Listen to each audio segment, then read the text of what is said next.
간단히 먼저 소개를 하자면 새 용사가 나옵니다.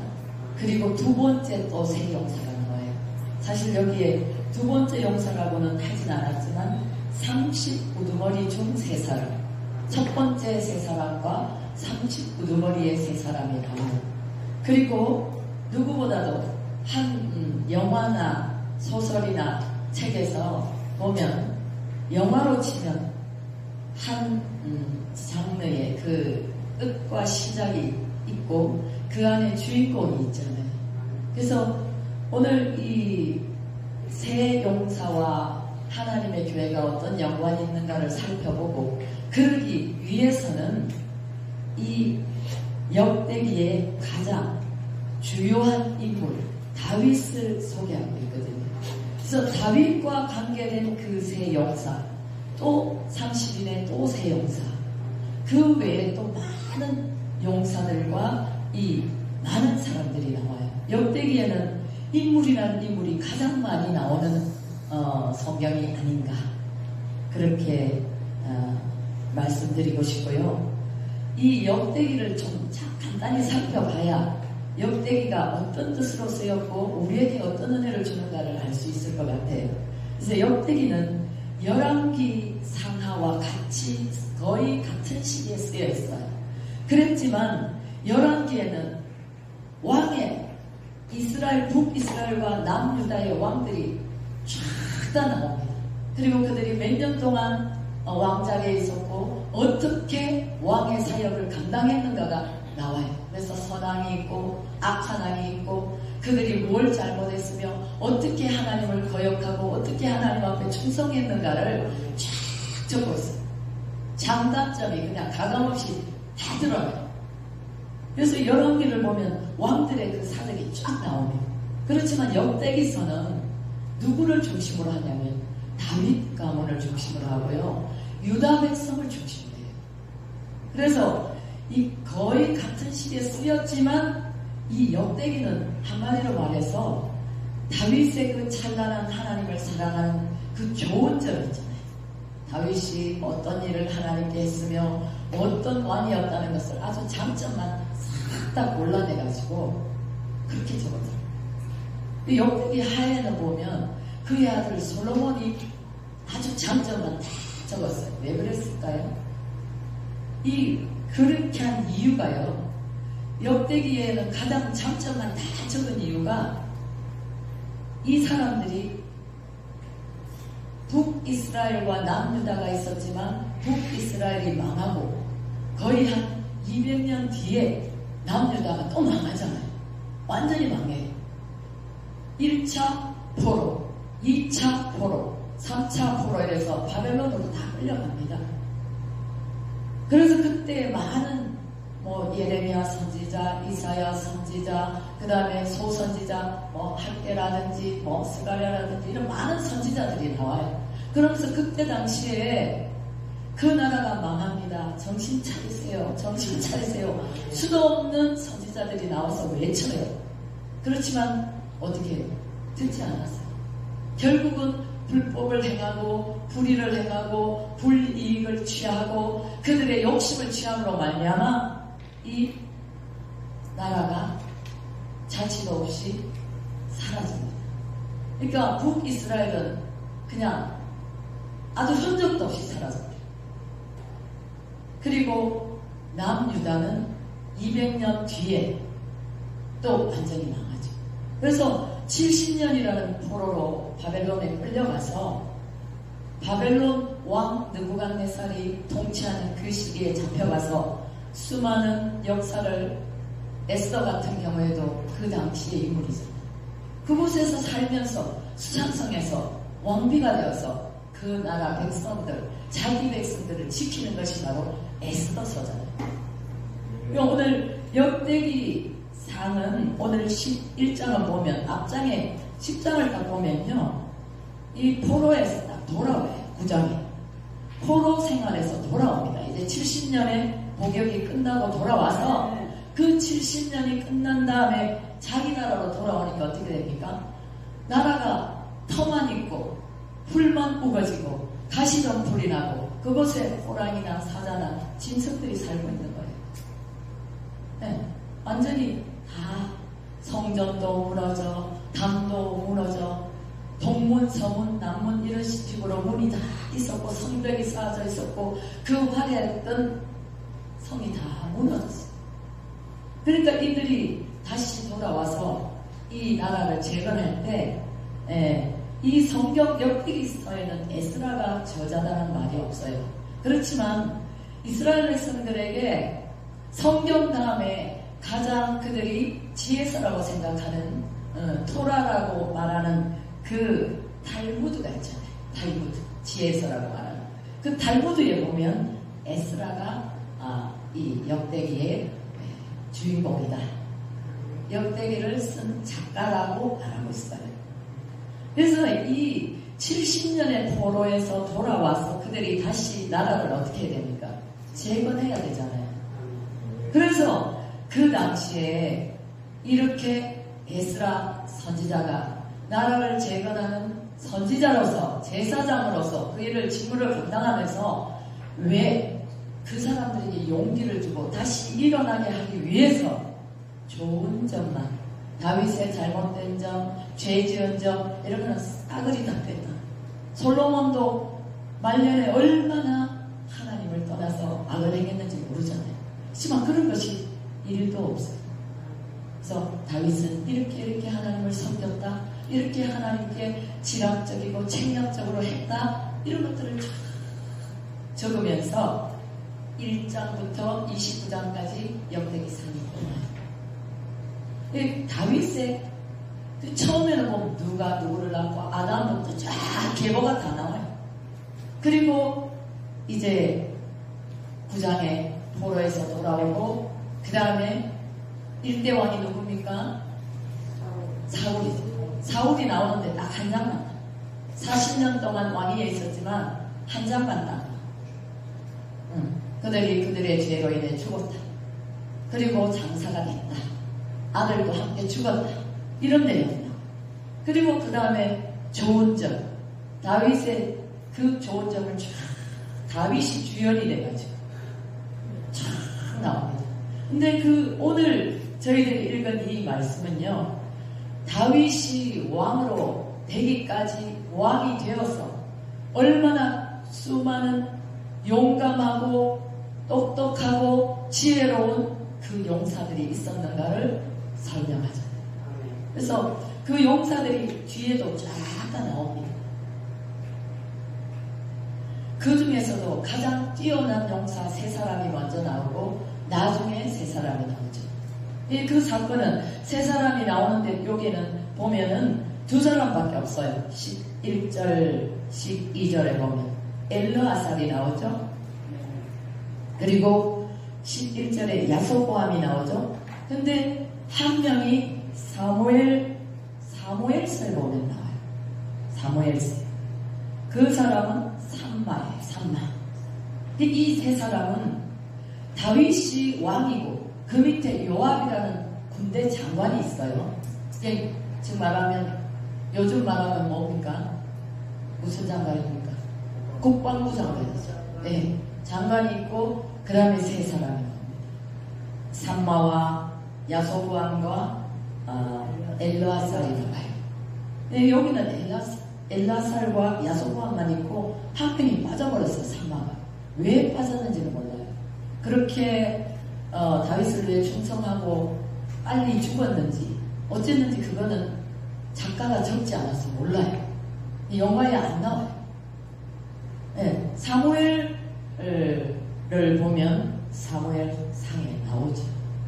근데 이제 그것을 추론해서 살펴보면 그런데 이 역대기는 여호와를 경외하는 자에게 하나님께서 어떤 은총을 주시고 어떤 축복을 하시는가 거기에 대해서 중점을 뒀다는 거예요.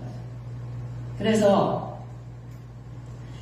이 유다 백성들이 바벨론으로 끌려갔을 때에 끌려가기 전에 벌써 200년 전에 이사야는 200년 앞서 있는 선지자거든요. 예언했어요. 이사야 45장 누가 나옵니까? 이방왕 고레스가 나오지 않습니까? 고레스가 이 유다 백성들을 포로에서 귀환시켜주고 숨겨있는 은금, 재물 다 줘가지고 너희 나라에 가서 성전을 재건하고 하나님을 섬겨라고 고레스가 주는 거예요. 그것을 누가 예언했다고요? 이사야 45장에 이사야가 예언을 했어. 200년 전에. 그것이 다니엘을 통해서 그 말이 이 고레스가 왕이 되었을 때 그 말을 전해주는 거예요. 그 말을 들은 고레스가 깜짝 놀란 거죠. 그러면서 그때 돈을 주고 권세를 주고 그들에게 자유를 줘서 너희는 너희의 나라 가서 너희의 하나님을 섬겨라고 돈을 주는 거예요. 그래서 그 이스라엘 유다가 재건이 되는 겁니다.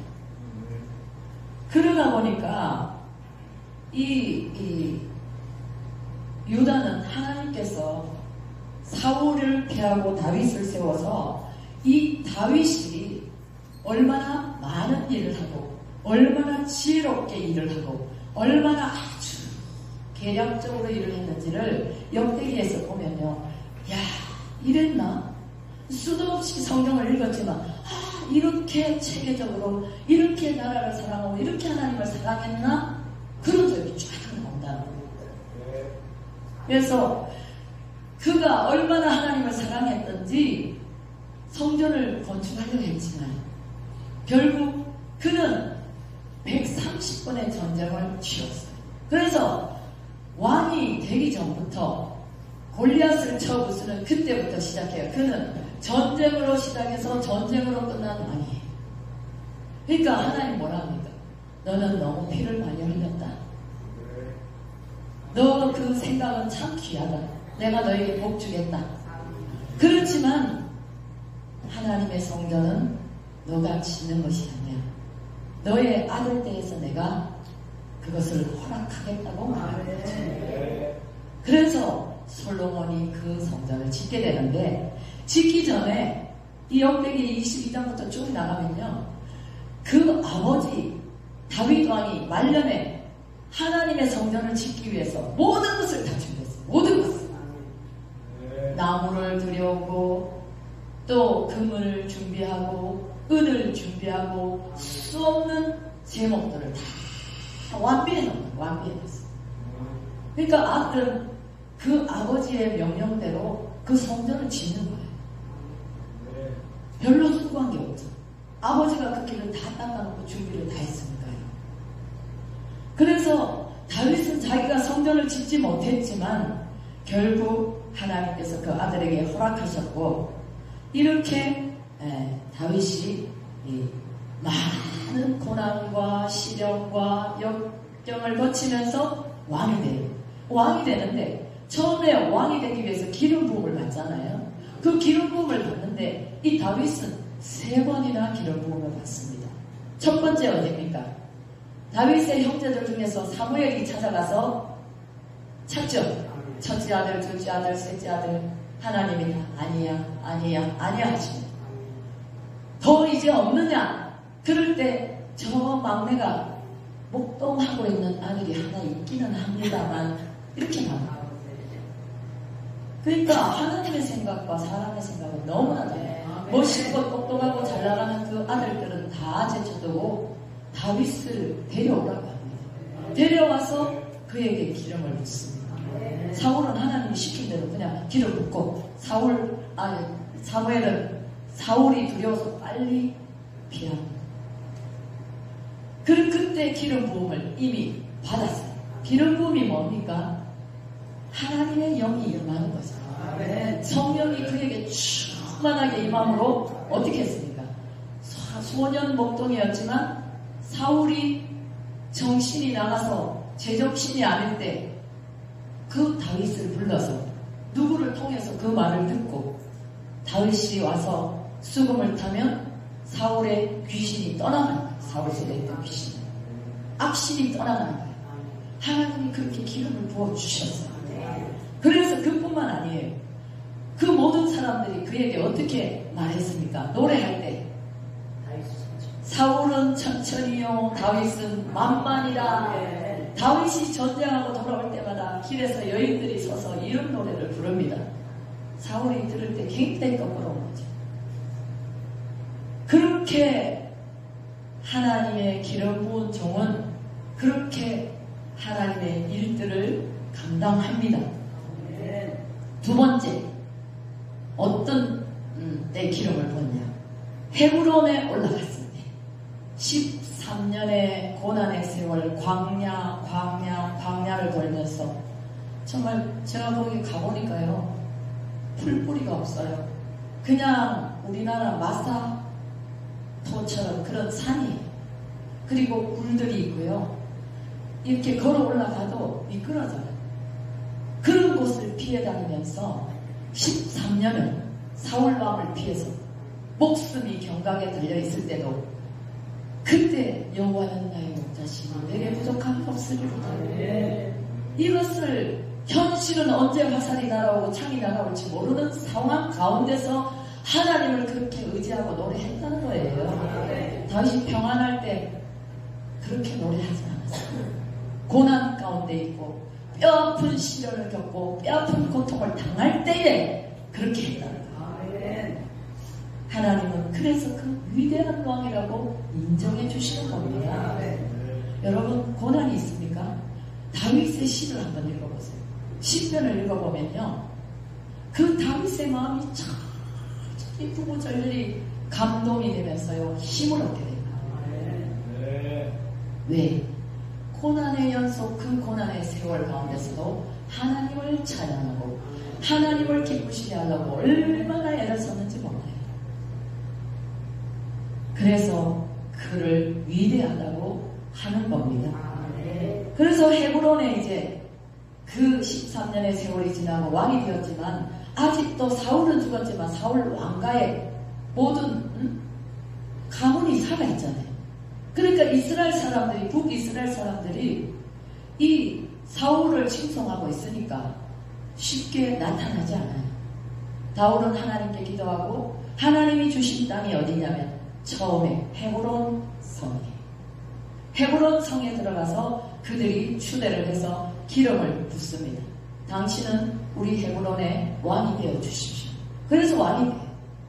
그리고 그곳에서 7년 6개월 동안 사역합니다. 헤브론 동네에서 왕이 됩니다. 그래서 오늘 읽었던 이 11장의 말씀은요, 이제 세 번째, 읽지는 않았지만 11장 1절에 보면 1절로 쭉 나옵니다. 다윗이 왕이 되는 과정이 나와요. 그게 얼마나 하나님을 잘 알고 자신이 겸손했던가, 내가 왕이야 하고 전쟁 잘하는 능한 손으로 그 백성들을 휘잡는 것이 아니라 그들이 제사장과 모든 족장들과 모든 힘있는 방백들이 몰려와서 우리의 왕이 되어 주십시오 하면서 기름을 부을 때까지, 하나님이 그리하라 할 때까지, 그 환경을 열어줄 때까지 기다렸대요. 여러분, 어떤 하나님이 약속하신 축복이 아직도 안 옵니까? 더 기다려요. 하나님 주실 때까지.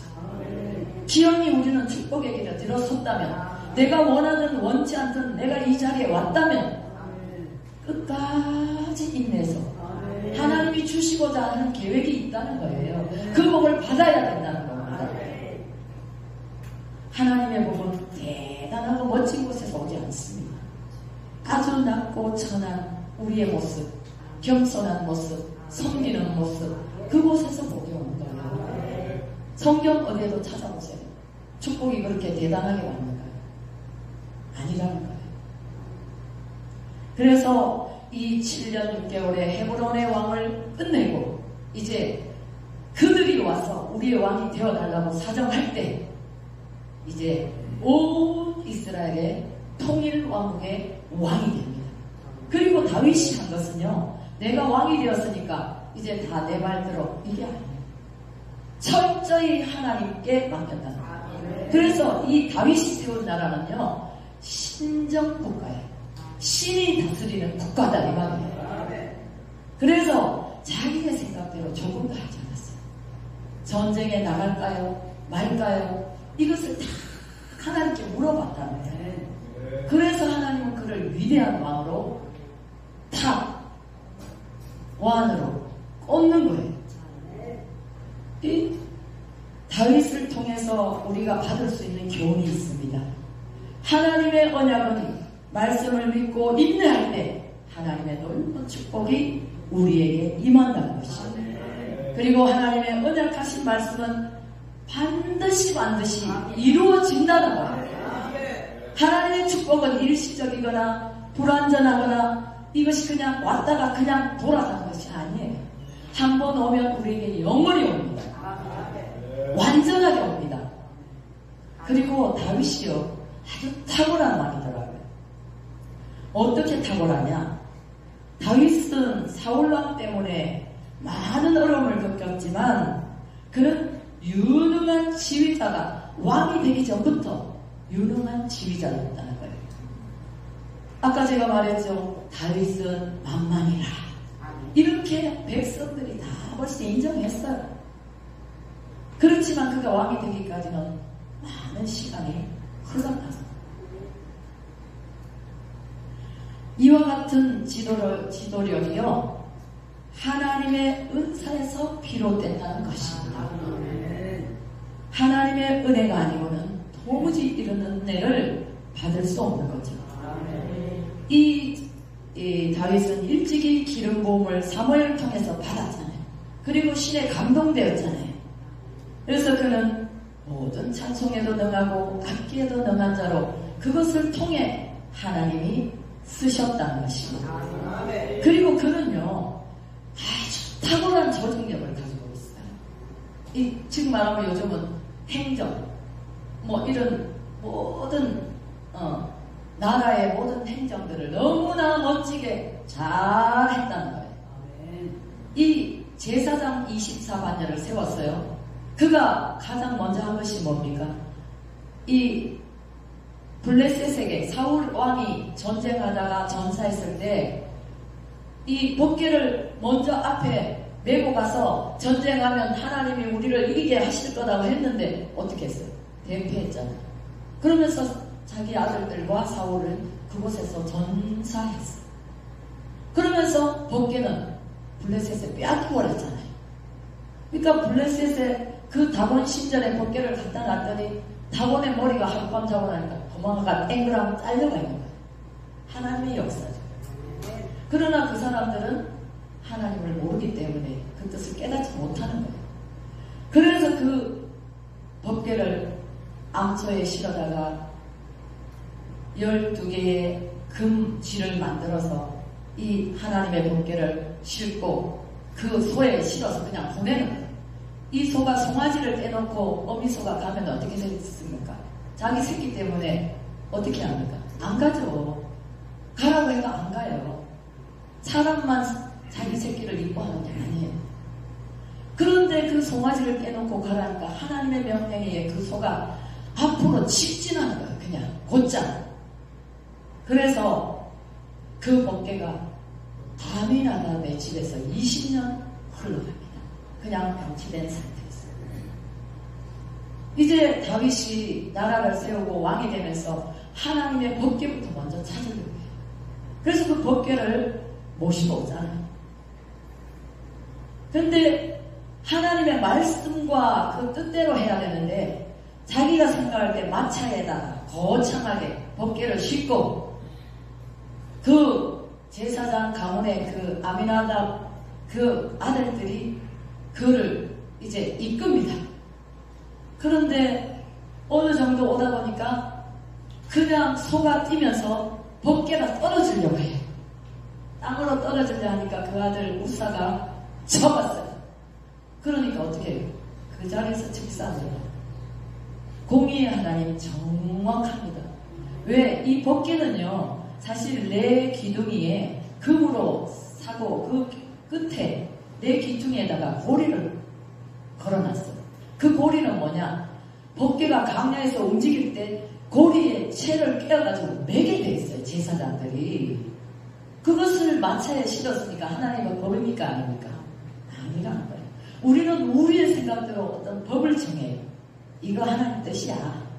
아무리 기도해봐도 이건 하나님 뜻이야. 이래. 아니라. 하나님의 뜻대로 해야 돼. 그래서 결국은 그 법궤가 어디로 갑니까?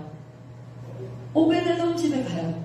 그 가다가 그 제사장 반열에 있는 그 집에다 갖다 놓습니다.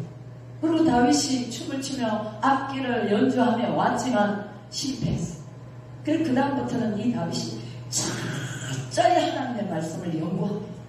구약의 모세오경과 모든 말씀을 철저히 연구해서 하나님의 법을 따라서 이 법궤를 모셔온 거죠. 자기 다윗 성에다. 그래서 그때부터 이 하나님의 집을 지어야 되겠다. 그렇게 나왔다는 거죠. 그러나 그를 하나님이 쓰지는 않으셨다는 거죠. 이 예루살렘에다 법궤를 안치하는데요. 이 법궤가 이 예루살렘은 어떤 곳이냐? 동서남북에 아주 이렇게 섬처럼 높아요. 아주 남봉불락의 섬이에요. 그 누구도 쉽게 쳐들어올 수 없을 정도로 산이 있으면서 거기에 평지 같은 곳이 있어요.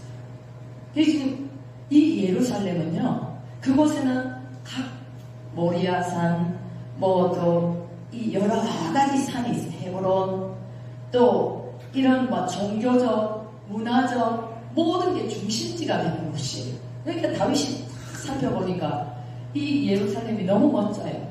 그래서 거기에 성전을 짓겠다고 생각해요.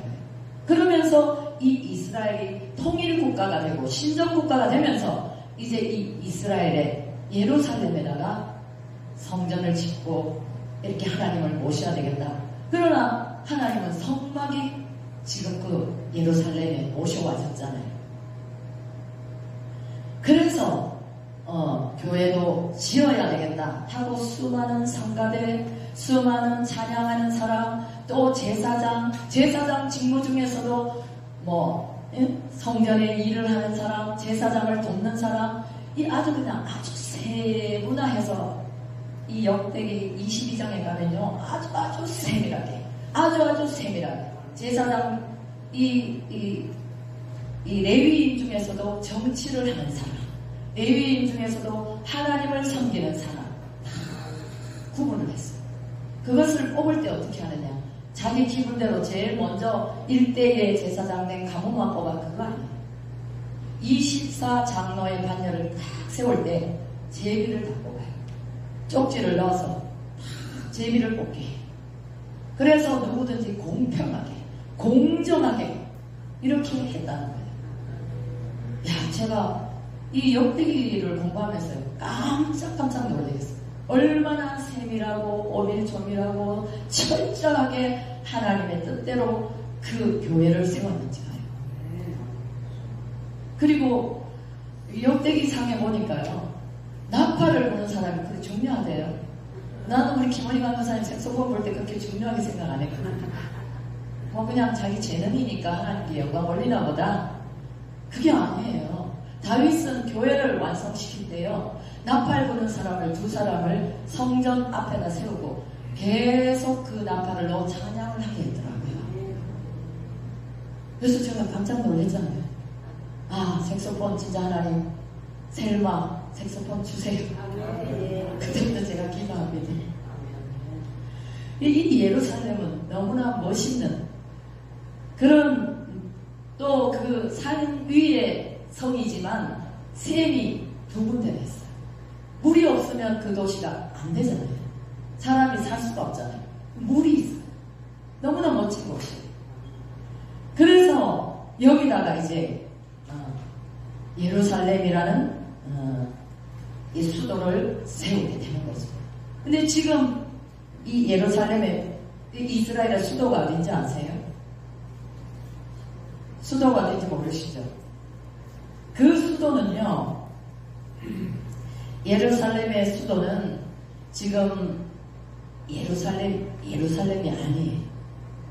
예루살렘의 수도는요, 나도 지금 당황을 해서 잊어버려요. 비행기를 타고 제가 내렸는데도 좀 좀 이따가 제가 찾아서 말씀드릴게요. 이 얼마 전에, 한 3개월 전에요, 미국 대통령 트럼프가요, 도널드 트럼프가 예루살렘, 이 이스라엘 사람의 편을 굉장히 들잖아요. 왜? 하나님 편에 서 있다 보니까. 그래서 이스라엘 사람들이 뭐라고 하냐면 트럼프 대통령을 우리의 고레스다